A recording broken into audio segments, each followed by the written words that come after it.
There's a sunny little country south of Mexico, where the winds are gentle and the waters low. But breezes aren't the only things that blow in El Salvador. If you took the little lady for a moonlight drive, odds are still good you'd come back alive. But everyone is innocent until they arrive. Hello everybody, Mr. Robbie here. Today I'm diving into something that might sound like it belongs to history, a protest song from 1982, but it's shockingly relevant today in 2025. I'm talking about the folk trio Peter, Paul and Mary's haunting ballad, El Salvador. Most people saw it as a protest against U.S. foreign policy during a bloody civil war, but today that song sounds more like a warning that we failed to heed. The song was a cry against U.S. intervention in El Salvador's brutal civil war, a war that left tens of thousands dead. America was backing a right-wing regime accused of massacres, torture, and the disappearance of children. I'd like to make an appeal in a special way to the men in the army. Brothers, each one of you is one of us. We are the same people. The farmers and peasants that you kill are your own brothers and sisters. When you hear the words of a man telling you to kill, think instead in the words of God. Thou shalt not kill.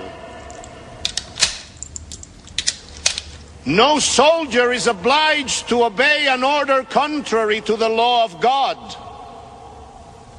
In His name, and in the name of our tormented people who have suffered so much and whose laments cry out to heaven, I implore you, I beg you, I order you,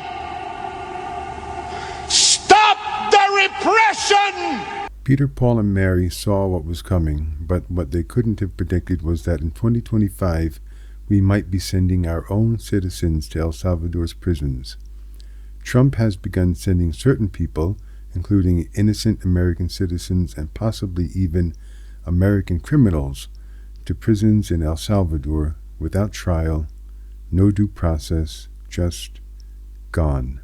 Here is Donald Trump saying he wants to send American citizens to a prison in El Salvador, a place where he has sent at least one person by mistake. And yes, Donald Trump says he wants to send people who've committed crimes, but he has already said that's who he wants to send to prison, and he sent one person to prison, and it was a complete mistake. So as you listen to this, think about what it means to live in a country where a mistake could be anyone. It could be anyone who did not commit a crime, not commit any crimes anywhere ever. Someone just grabbed by masked federal agents of Donald Trump, as we have seen them do to other people on the street, thinking that couldn't happen to us. Grab that person, spirit that person off to an airport, fly that person to a prison in El Salvador, and then and only then find out, or claim that only then they found out, that that person is an American citizen who has never been charged with a crime, never committed a crime, and is there by mistake. And Donald Trump has already insisted that it is impossible to get anyone back from that prison in El Salvador. That anyone could be you. Listen to what Donald Trump said today and understand he could be talking about anyone you know, anyone in your family, anyone. I said it to Pam. I don't know what the laws are. We always have to obey the laws, but we also have homegrown criminals that push people into subways, that hit elderly ladies on the back of the head with a baseball bat when they're not looking, that are absolute monsters. I'd like to include them in the group of people to get them out of the country, but you'll have to be looking at the laws on that. President Bukele's mega prisons were built for gang members. But international watchdogs say they've become political punishment zones, places where innocent people are detained en masse, stripped of rights, and sometimes never seen again. Bukele's prison system is internationally condemned for overcrowding, inhumane conditions, and mass detentions. These are not safe or just environments, especially not for people who haven't been convicted of anything. What began as a war on gangs has become a war on civil liberties.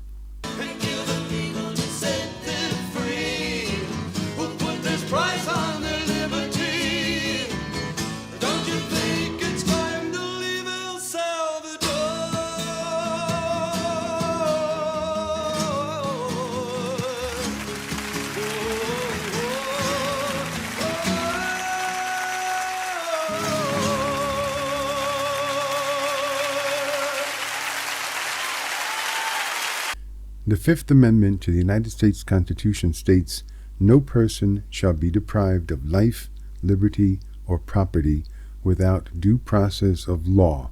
We need to ask, why are we repeating this? Why is the U.S. government reportedly sending people to a nation we once condemned for human rights abuses? Have we forgotten the lessons of the past? So let's be clear. If American citizens, or anyone for that matter, are being sent to these prisons without due process, that's a violation of the U.S. Constitution, of international law, and of basic human decency. Peter, Paul, and Mary asked us over 40 years ago, "Don't you think it's time we leave El Salvador?" Today, maybe the better question is, don't you think it's time we stop sending people to El Salvador? If this alarms you, speak up. Contact your representatives, share this video, and never stop asking the hard questions, even when the answers are uncomfortable. Dr. Martin Luther King Jr. said, "Silence in the face of injustice is complicity." Music is powerful. It remembers, it warns, and sometimes it tells us the truth we don't want to hear. I leave you with El Salvador, performed by Peter, Paul, and Mary at their 25th anniversary concert. Please listen to the words and how the song and Peter, Paul, and Mary's message is as relevant and powerful today as it was in 1982. Tearing up and a lump in your throat means you care. Thank you all for watching. Please like, share, and subscribe if you believe in truth and justice. And let me know in the comments what you think about this story. Thank you. You'll see me later.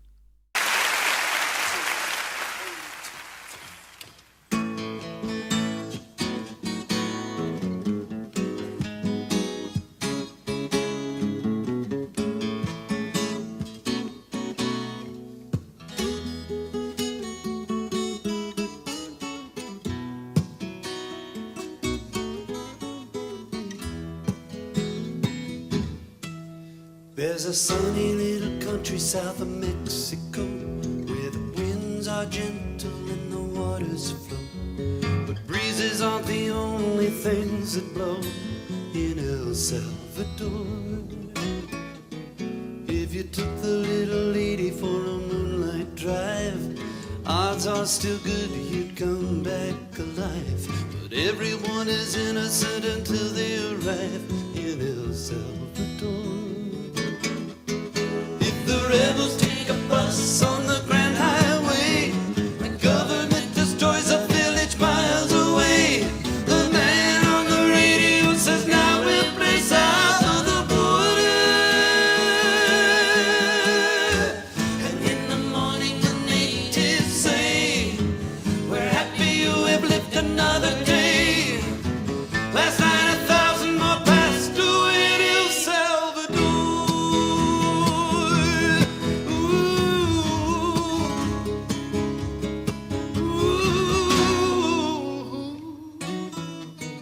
There's a television crew here from ABC, filming Rio Limpa and the refugees, calling murdered children in the tragedy of El Salvador. Before the government camera 20 feet away, another man is asking for continued aid. Food and medicine and hand grenades for El Salvador.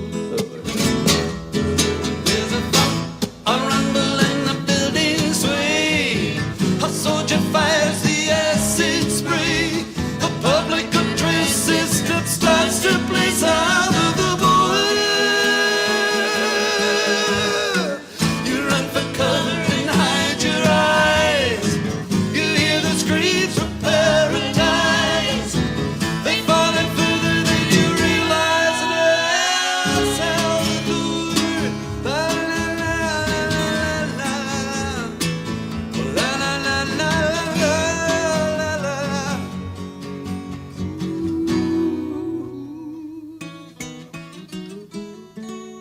Well, just like Poland is protected by her Russian friends, the junta is assisted by Americans. And if $60 million seems too much to spend in El Salvador, they say for an